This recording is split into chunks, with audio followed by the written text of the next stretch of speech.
बिना किसी बकवास के चलिए दोस्तों आज की वीडियो शुरू करते हैं। आज बात हम आचार्य प्रशांत जी के ऊपर करने वाले हैं। और हमारे भारत में वैसे भी बहुत सारे गुरु आ चुके हैं जो कथावाचक हैं, जो बहुत पॉपुलर हैं और वो धोती पहनते हैं, लेकिन आचार्य प्रशांत जी नहीं पहनते। वो हमेशा मीठा बोलते हैं, अच्छे से संबोधित करके बुलाते हैं, लेकिन हमारे आचार्य प्रशांत जी ये भी नहीं बोलते।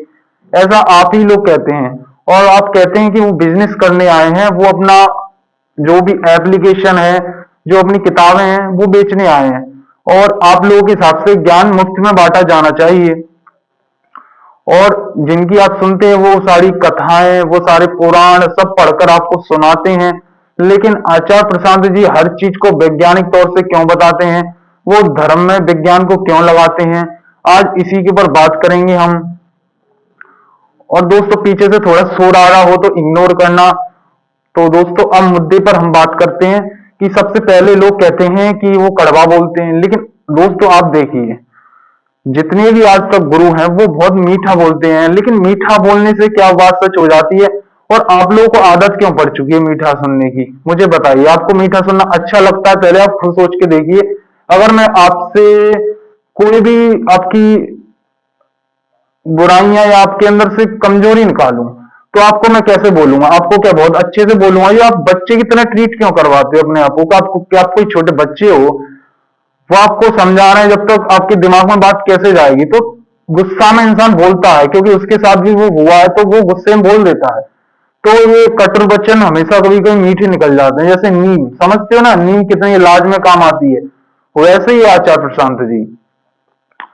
तो आपको क्या है, हमेशा शुरू से मुझे लगता है मीठा सुनने की आदत पड़ चुकी है, क्योंकि वो कथावाचक जितने भी गुरु हैं वो बहुत मीठे से बुलाते हैं, माता ऐसे कर करके, बहन ऐसे, मतलब बहुत ज्यादा अच्छे से संबोधित करते हैं। लेकिन हम जैसे लोग हैं, मैं भी गुस्से में बोलता हूँ। मुझे ज्यादा मीठा बोलना बहुत ज्यादा पसंद नहीं है, लेकिन यूट्यूब की पॉलिसी के कारण मैं नहीं बोलता ज्यादा। तो आपके जो मीठे वाले डाउट को तो मैंने क्लियर कर दिया कि मीठा और कड़वा से अंतर नहीं है, बात में दम है, ये आपके लिए जरूरी है। और जितने भी ये कथावाचक है ना, जितने भी, ये हमेशा विज्ञान को साइड में रखकर सिर्फ धर्म की बातें करते हैं। देखो अगर धर्म और विज्ञान अलग होंगी ना तो फिर साइंस और अंधविश्वास में कोई अंतर ही नहीं, मतलब अंधविश्वास ही हो गया ना, फिर तो आप अंधविश्वास को फॉलो कर रहे हैं। अगर आप अपने इमोशंस को रखना ही चाहते तो रखो, कम से कम किसी बाहर के इंसान को ये जो बताओ मत कि ऐसे ड्रामा करना, या जो बहुत ज्यादा धर्म में ड्रामा चल रहा है आजकल भी देखा जा रहा है, बहुत ज्यादा धर्म के नाम पर ड्रामा चलता है, वो मत करो कम से कम, ठीक है। और अब दूसरे मुद्दे पर आते हैं डायरेक्ट। जो लोग कहते हैं कि शादी और परिवार के खिलाफ हैं और बच्चे पैदा करने के खिलाफ हैं आचार्य प्रशांत जी, लेकिन बाकी जितने भी हैं वो ऐसा नहीं कहते। वो क्यों कहेंगे? उनको तो अपना धर्म बता रहे हैं ना, वही तो कह रहा हूं, वो कॉमन सेंस से आपको बता रहे हैं, लेकिन वो जो लोग धर्म धर्म बता रहे हैं उनकी आप सुन रहे हो।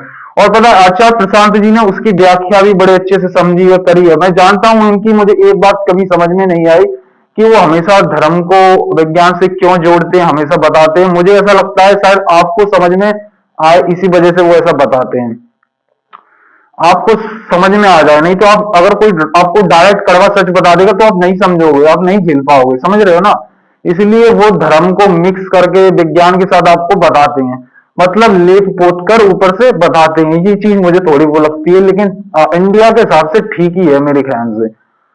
और इतना लेप पोत कर कोई इंसान आपको समझा रहा है, फिर भी आप कह रहे हो कि नहीं वो तो बहुत कड़वा बोलते हैं, ये तो बहुत गलत हो गई। अगर वो आप वाकई में कड़वा बोलते हैं तो आप तो डायरेक्ट बात बताते, वैज्ञानिक तौर से सिर्फ अपना नजरिया रखते, वो धर्म को लाते ही नहीं बीच में।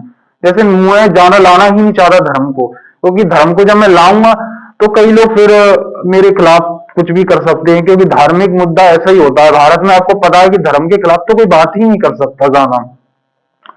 इसी वजह से शायद वो धर्म का सपोर्ट ले रहे हैं, और शायद इसी वजह से ज्यादा मशहूर भी हैं। शायद उनका मशहूर होने का कारण यही है सबसे ज्यादा। तो दोस्तों उनको बच्चे पैदा करने के खिलाफ नहीं है वो बिल्कुल भी। वो सिर्फ आपसे इतना चाहते हैं कि अगर आप बच्चे पैदा कर लोगे, और अगर भारत जैसे देश में कर लोगे, और आप किसी तरह से पैसे लेकर, क्योंकि यहाँ भारत में तो ऐसा ही होता है, पैसे लेकर, लोन लेकर इतना पैसा लगा दिया जाता है, यहाँ का ट्रेंड यही चलता है। इसके ऊपर मैंने पहले ही वीडियो बनाई है, अगर नहीं होगी तो मैं अपलोड कर दूंगा कि कैसे पैसे हम बर्बाद करते हैं समाज को दिखाने के लिए। तो ये सारी चीजें ईएमआई में फंस जाओगे तो अपनी ग्रोथ को रोक दोगे, कैसे होगा। और फिर आपको तो पता ही है कि यहाँ तो प्यार कैसे होता है, अरेंज मैरिज तो खासकर यहाँ बहुत पॉपुलर है, जिसमें कोई मेल जुलाव नहीं होता, ना किसी की समझ होती, ना सोच मिलती, लेकिन फिर भी शादी हो जाती है। ऐसा हाल है यहाँ। तो करियर में आपकी दिक्कत ना आए, आपको कोई प्रॉब्लम ना आए, इसी वजह से शायद वो ऐसा कहते हैं। ये मेरा नजरिया हो सकता है। और क्योंकि मैंने भी शादी के ऊपर बहुत सी वीडियो बनाई हैं, इसी वजह से मुझे ऐसा लगता है कि वो ऐसा इसी वजह से कहते होंगे, क्योंकि ये मेरा नजरिया है। लेकिन आचार्य प्रशांत जी का नजरिया तो वो उनके दिमाग के अंदर ही घुसकर पता चलेगा कि क्या है। और आखिरी और इकलौता जो मुझे लगता है सच क्या है इसके पीछे, क्योंकि पैसे कमाने की ऊपर अब कई लोगों का ऐसा लगता है कि पैसे कमाना गलत है, ज्ञान देना। मुझे ऐसा बताओ, दो अपने एकलव्य के बारे में सुना है? उनमें जो द्रोणाचार्य हैं उन्होंने उसका अंगूठा काटा, ऐसा कहानी है।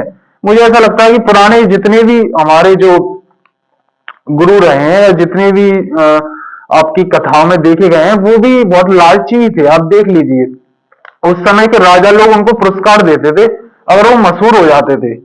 तो हम भी तो वही कर रहे हैं ना, और आचार्य प्रसाद भी वही कर रहे हैं, मशहूर होकर मतलब पैसे कमा रहे हैं। अगर उनका भी तो पेट है, उनको भी तो घर चलाना है ना दोस्तों। ज्ञान आपको अगर फ्री में देंगे तो आप उसे ज्यादा सीरियस नहीं लेंगे, इसलिए शायद पैसा जरूरी है। शायद इसी वजह से पैसा आप वो आपसे लेते हैं, और कोर्स के नाम पे थोड़ा बहुत पैसा लेते हैं, क्योंकि उनका भी तो अपना जिंदगी है। मेरा निष्कर्ष इस वीडियो से बस इतना ही है कि कई गुरु होते हैं जो सिर्फ मीठा बोलते हैं और आपको कुछ समझाते नहीं, जो आपकी जिंदगी में कोई इंप्लीमेंट नहीं करता। लेकिन आचार्य प्रशांत वो है जो आपको रास्ता दिखाता है, आपको चेहरा दिखाता है, और फिर भी आप उनकी बुराइयां करते हैं। उनकी बहुत सारी ऐसी बातें हैं जो मुझे वाकई सही नहीं लगती, और अगली वीडियो में शायद मैं कोशिश करूं बताने की, सॉरी, और सर्च कर। लेकिन अभी के लिए इतना ही है। और दोस्तों मुझे बताएं कि वीडियो कितनी फास्ट है, कितनी स्लो है, क्योंकि मैं बोलता जा रहा हूं। अगर आपको कुछ समझ में नहीं आई हो, अगर ऐसी बात मेरी कमी लग रही हो, सॉरी फिर से, हाँ, अगर आपको थोड़ी कमी लगी हो तो मुझे बताना, क्योंकि मैं चाहता हूं कि प्रोफेशनल तरीके से आपसे बात नहीं करूं, क्योंकि जब मैं प्रोफेशनल तरीके से करता हूं तो कई बातें मेरी रह जाती हैं। मैं देसी तरीके से जो अपना नॉर्मल तरीके से बात करता हूं, वो मैं ज्यादा आपसे बात शेयर कर पाता हूं उससे। तो मुझे ना बार बार जो बीच शोर आता है वो सब पसंद नहीं। चलो ठीक है, छोड़ो, क्योंकि हमारे चैनल का मेन एम यही है कि बिना बकवास की बात करें। और कैसी लगी कमेंट में जरूर बताना, मेरी कहाँ गलती हुई ये भी मुझे बताना। तब तक के लिए मिलते हैं किसी अगली वीडियो में।